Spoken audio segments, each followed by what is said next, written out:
Time to get going with the FullFibre Wacky Races Part 4. And before I jump into that, I just want to share with you Zen Internet's new purpose statement, which is do right for people and planet.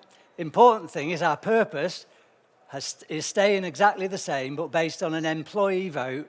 We thought this was a better way to encapsulate what Zen is all about. And Zen's all about putting people and the environment first and money second. And of course, money is critically important to Zen, just as it is to all businesses.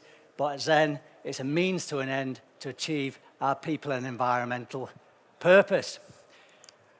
I was here last year at Connected North, and I want to pick up from where I left off from Connected North 2024. This was the last slide that I showed in that presentation, and this last slide was all about the opportunity for Zen for everything that's going on in the altnet world.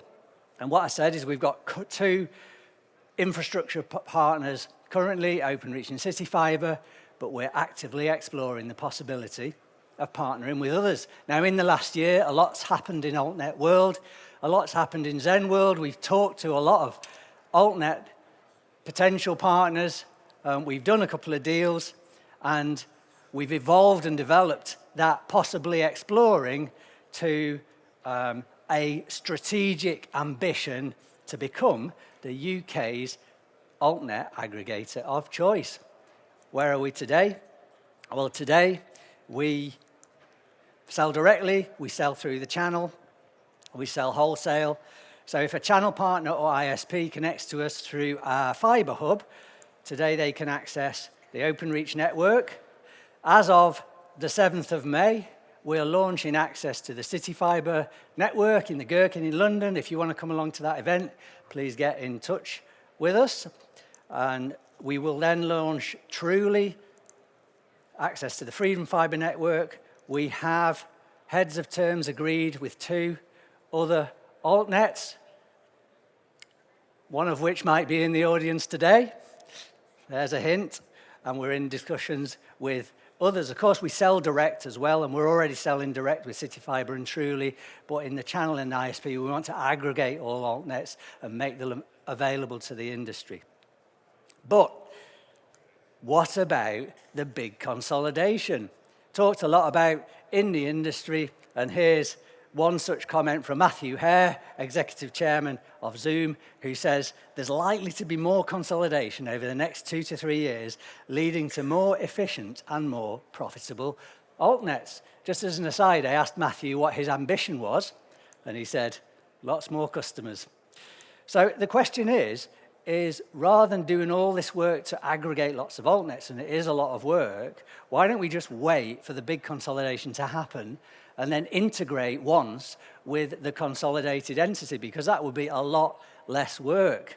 The answer to that is, in any business, opportunities, the maximum opportunities, tend to happen during periods of change. And we're seeing lots of change at the moment. The time to build market share is very much today and now, not in 5 years' time when the consolidation has all settled down.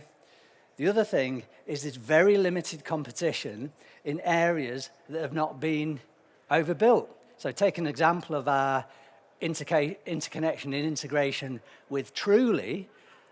A big chunk of that 400,000 RFS premises have not yet been overbuilt. So if you want to buy FullFibre broadband, there's only a choice of two providers, Zen and Trooli Retail.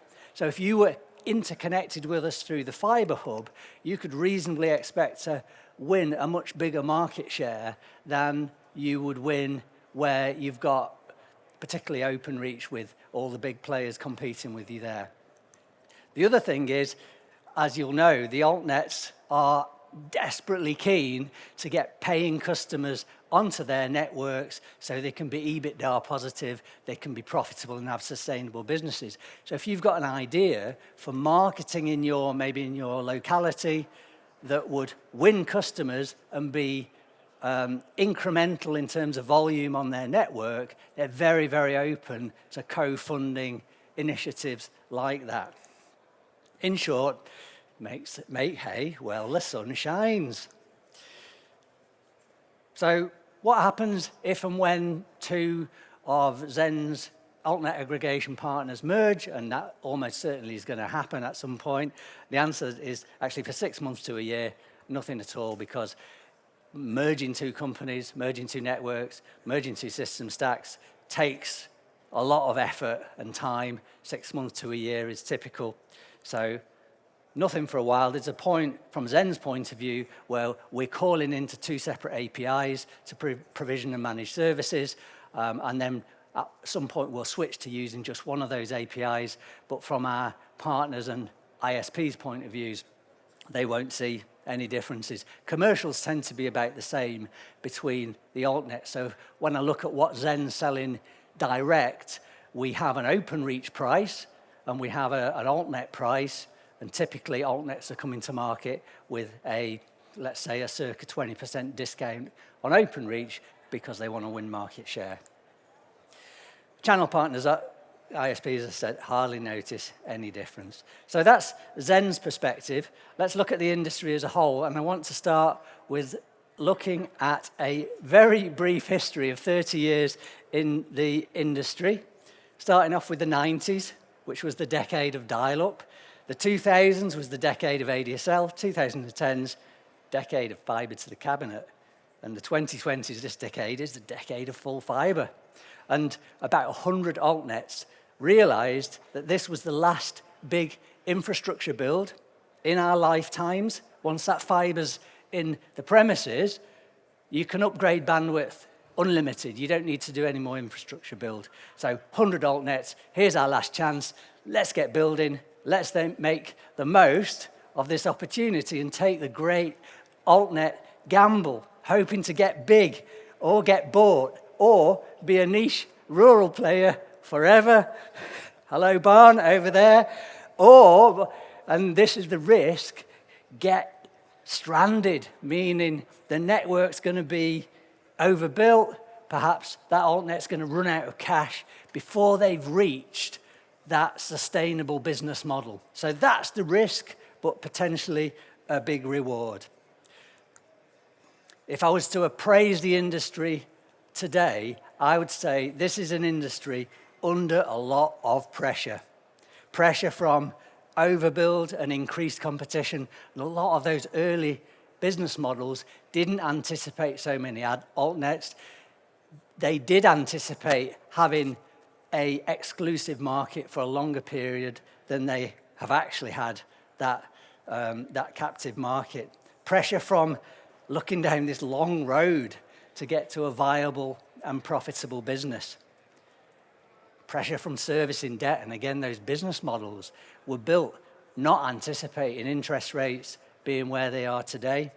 Managing cash, raising more funds, essential for many altnets to survive. Here's Andy Conibere from Trooli, who said some altnets are in discussions with their banks about their levels of debt. Lenders are carefully prioritizing new altnet debt to be based on very strong financial fundamentals. So certainly the investors and the banks are much more nervous now than they were a few years ago. And finally, pressure from organizational and logistical challenges, and you'll have seen in the press periodically altnets having to make rounds of redundancies to save costs to meet EBITDA targets. One person who works in an altnet, that I won't mention, said a year in altnet world is like a dog year. So, since this is Wacky Races, let's have a race update today, 24th of April, 2025, and this league table is in terms of ready for service premises. Number one, right out there, miles in the lead, Openreach, as of today, 18.3 million RFS premises, and Zen's been partnered with Openreach since a long, long time ago. VMO2 nexfibre is in second place, got about 6.4 million. This was the end of 2024. About 4.4 million of that is VMO2. About 2 million nexfibre. Number three, CityFibre, 4.2 million RFS today. Zen's been partnered with CityFibre since 2022 for direct, and as I said earlier, we're just going to launch in the channel. Netomnia and Brisk in fourth position now after that merger, 2.2 million RFS. Hyperoptic 1.7 million, that number's a little bit out of date. Community Fibre 1.35 million. FullFibre and Zzoomm 600k. Gigaclear 593k. Trooli at 423k, and Zen signed a deal with Trooli just the back end of last year. 10th position, F&W Networks with 410k. And I thought I'd put FreedomFibre on there because we also signed our most recent deal with FreedomFibre. They've got a 315k RFS.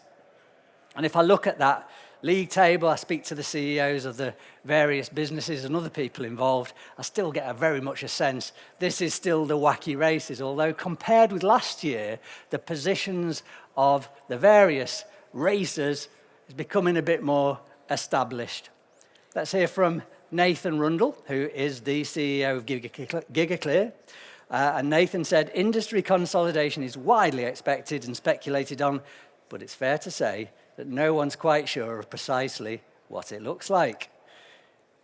Gigaclear now has 593,000 RFS premises and 140,000 connected customers and growing, which is clear proof of strong demand for ultra-fast fibre in rural areas. We're on track to be EBITDA positive in 2025. We want to continue to deliver the strong customer growth we've seen in the last year and continue connecting underserved communities with ultra-fast fibre broadband. Great. Here's Graeme Oxby, the CEO of Community Fibre. Our RFS, next day connection if you want it, is 1.35 million. Build is focused on localised infill and B2B connections. Our last publicly reported customer number was 330k, so take-up is now 25%, with older cohorts at 45%. Ambition is profitability rather than chasing a network size number. Overall, industry seems still to be focused on my network is bigger than yours, when the only important thing is profitable revenue growth, be it direct or wholesale or both together. So definitely feeling like the wacky races, but particularly on the subject of consolidation, it's also feeling like the FullFibre chess game. Now, one person that actually likes a game of chess and is pretty good at it too is Jeremy Chelot, CEO of Netomnia. And Jeremy said, as of the end of February 2025, we had 2.2 million RFS, growing at about 1 million a year, with 270,000 customers, aiming to finish the year with 450,000 customers roundabout. We have a clear ambition to be the UK's largest altnet, and are now clear second in size of network, and will be clear second in customers by the end of the year too. My view is that either VMO2, CityFibre or Netomnia will have to consolidate the UK market, and I believe Netomnia is in a very strong position because of the strength of our balance sheet, low leverage, our current growth on RFS and customers, and the strength of the platform. As you know, we are techies. I still believe that by the end of the decade, there will be either a new national network, outlets led by either Netomnia or CityFibre, or VMO2 will have consolidated us. My bet is on the former. VMO2, CityFibre and Netomnia will be tested this year on their ability to raise additional cash and to do transformative M&A. Let's see who delivers. Thank you, Jeremy.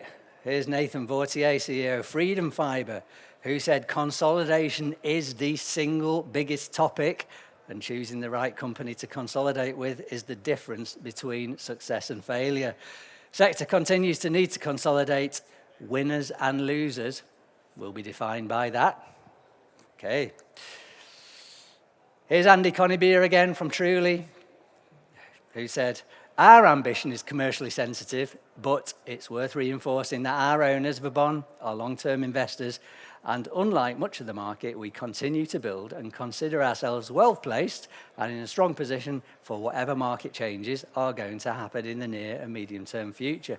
So I actually got a quote from the investors Vauban as well, and they said, Vauban is a long-term investor, having invested in FTTP since 2009 to develop its FTTP footprint in France, covering 14 million RFS today, and in Spain covering 5 million RFS.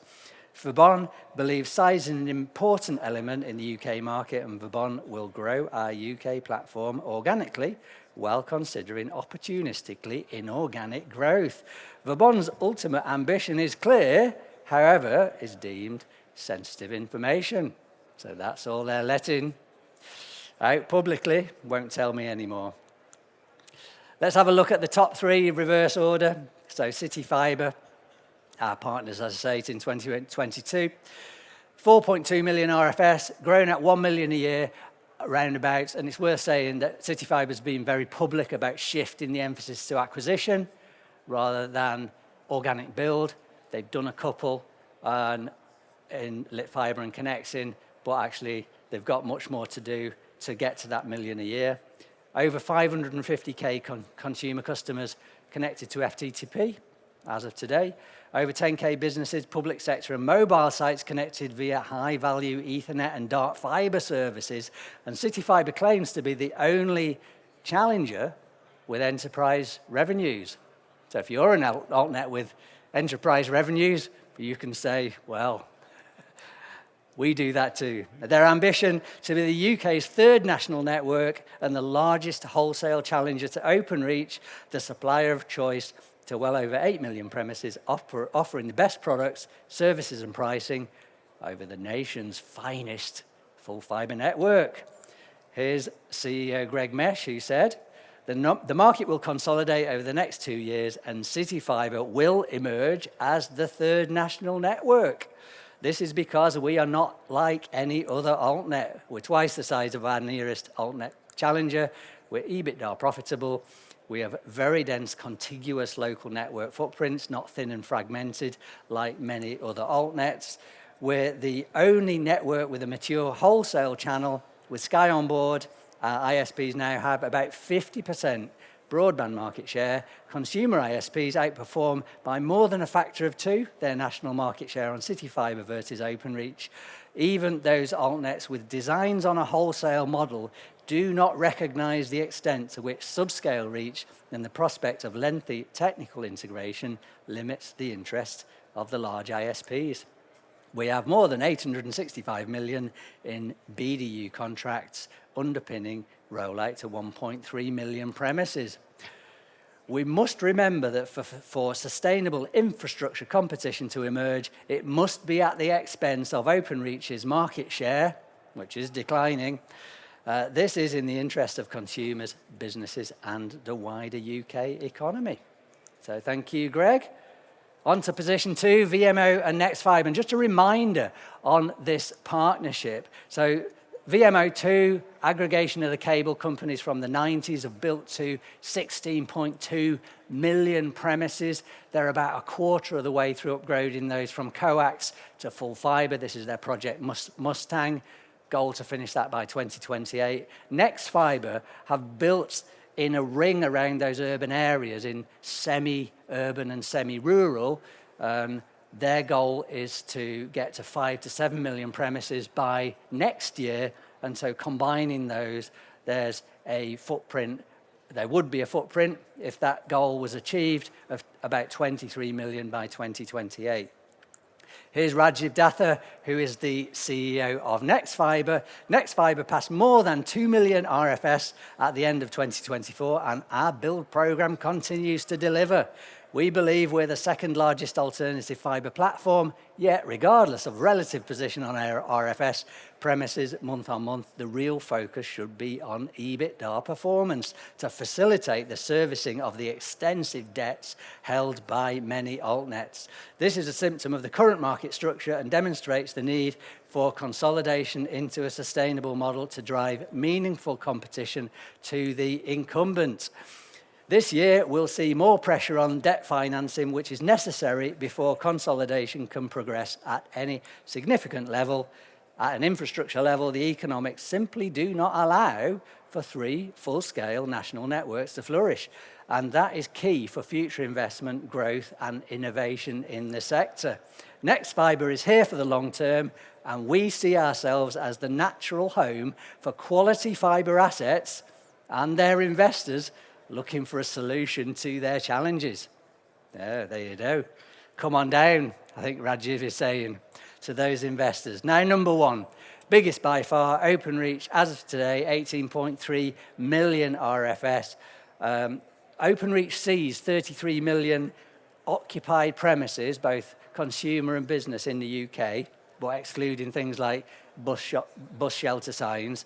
So they've got about 55% coverage currently with FullFibre. They're building about 1.1 million RFS premises per quarter. It's an absolutely blistering rate. It's the quickest build anywhere in Europe ever, which is really impressive. They've got about 15,000 people focused on build today, and they're building everywhere. Clive's been very open that we will build everywhere, demonstrating that by looking at the coverage by country, which today is 50% in England and Scotland, 67% in Wales, and 90%, just reached 90% very recently in Northern Ireland.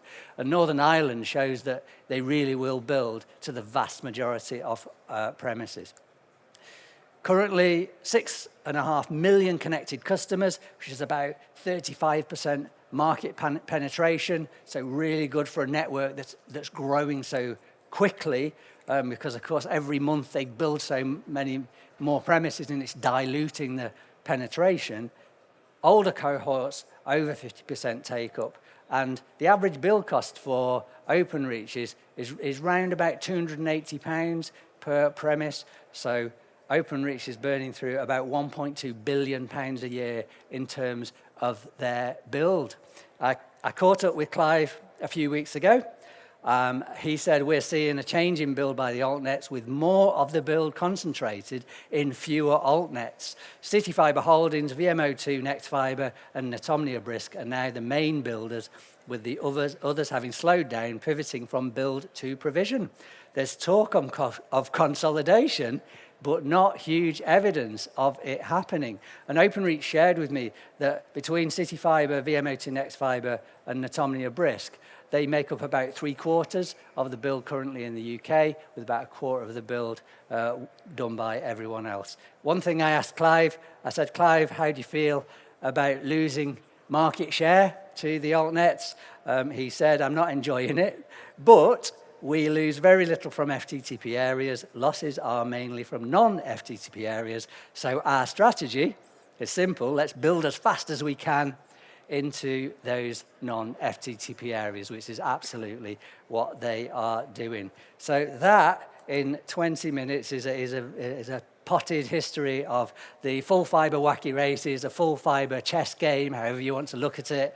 A couple of closing thoughts. I've been in this industry now 30 years. In fact, this is Zen's 30th birthday year, so it was 1995. We opened our doors for business with dial-up internet access back then. It's the best free market infrastructure competition that I've ever seen in the industry, and that is brilliant for the UK economy as a whole. It's brilliant for customers, and it's brilliant for this industry. There's a lot of change going on now, and there's a lot of change coming between now and the end of the decade. And that means that for all of us here in this industry, it's creating a fantastic window of opportunity for us to, again, make hay while the sun shines over the coming years. So my message to everyone here is the world is your FullFibre oyster. So let's make the most of it and enjoy the journey. Thank you very much for listening.